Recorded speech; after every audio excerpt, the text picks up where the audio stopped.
Firman ke-8, jangan mencuri. Mencuri berasal dari bahasa Ibrani ganab yang artinya mengambil milik orang lain. Masalahnya firman ke-8 ini tidak disertai objek, yang berarti firman ke-8 tidak menjelaskan detail tentang apa yang dicuri. Atau dengan kata lain, firman ke-8 melarang melakukan segala hal bentuk pencurian. Mulai dari pencurian barang-barang berharga sampai pencurian yang lebih berbahaya karena tidak kasat mata, yaitu mencuri damai sejahtera orang lain. Pencurian tidak seperti perampokan atau pembunuhan yang terang-terangan terlihat bentuk kejahatannya. Pencurian selalu dilakukan secara tersembunyi, bahkan orang yang kecurian tidak sadar bahwa sesuatu miliknya telah diambil dan tidak ada lagi padanya.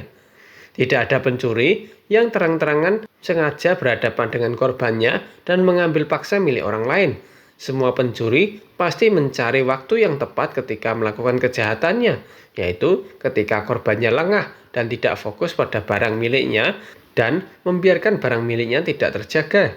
Bisa juga korban tidak menganggap barang miliknya berharga atau tidak sadar bahwa barang miliknya berharga. Sedangkan pencuri tahu persis barang mana yang berharga dan yang tidak. Sehingga pencuri pasti hanya akan mengambil barang yang berharga. Contoh nyatanya adalah data pribadi. Banyak orang tidak sadar betapa berharganya data pribadi kita.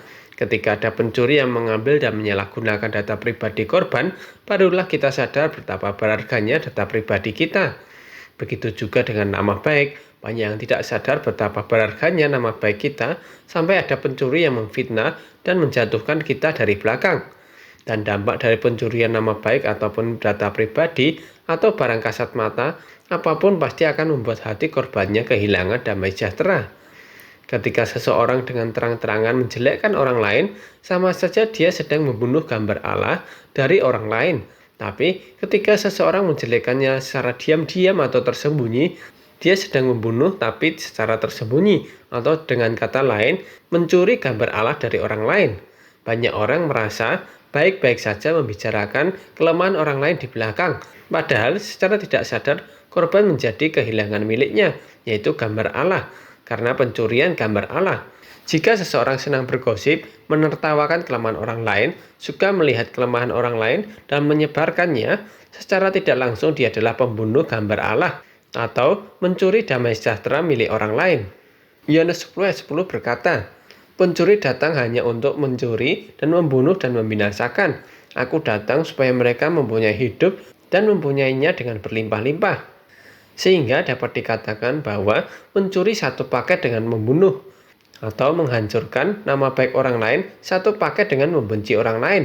Karena mencuri memindahkan suatu hal dari milik korban menjadi milik pencuri.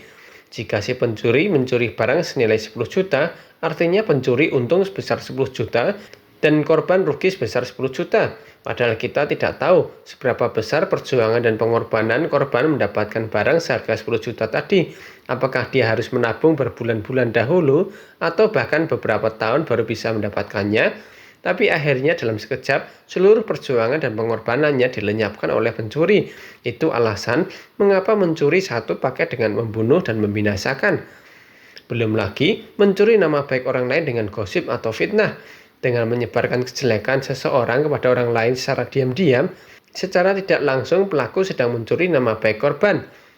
Pujian, kehormatan, atau bahkan jabatan yang seharusnya menjadi milik korban hilang begitu saja tanpa korban mengerti bahwa semua karena tindakan tidak bertanggung jawab dari orang-orang yang suka menjelek-jelekan orang lain secara diam-diam.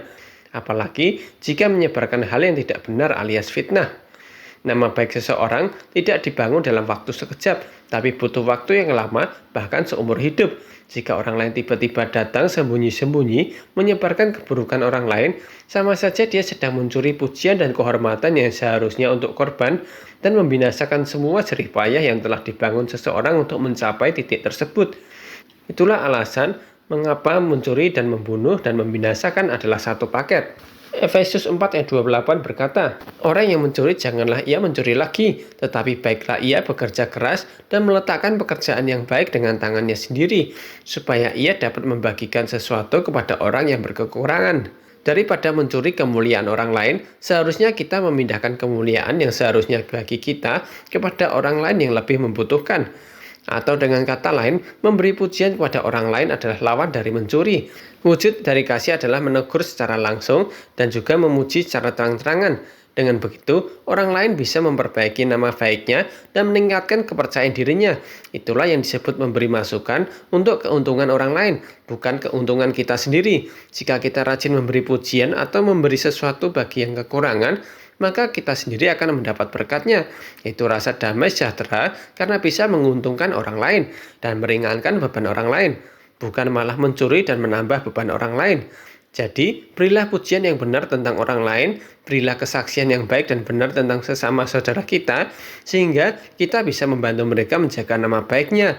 Tapi jika mereka salah, berilah teguran dengan kasih. Karena ketika kita memberi baik teguran atau pujian, kita sebenarnya sedang memberi kasih bagi orang lain. 3 Yohanes 1 ayat 12 berkata, tentang Demetrius, semua orang memberi kesaksian yang baik, malah kebenaran sendiri memberi kesaksian yang demikian. Kami juga memberi kesaksian yang baik tentang dia dan engkau tahu bahwa kesaksian kami benar.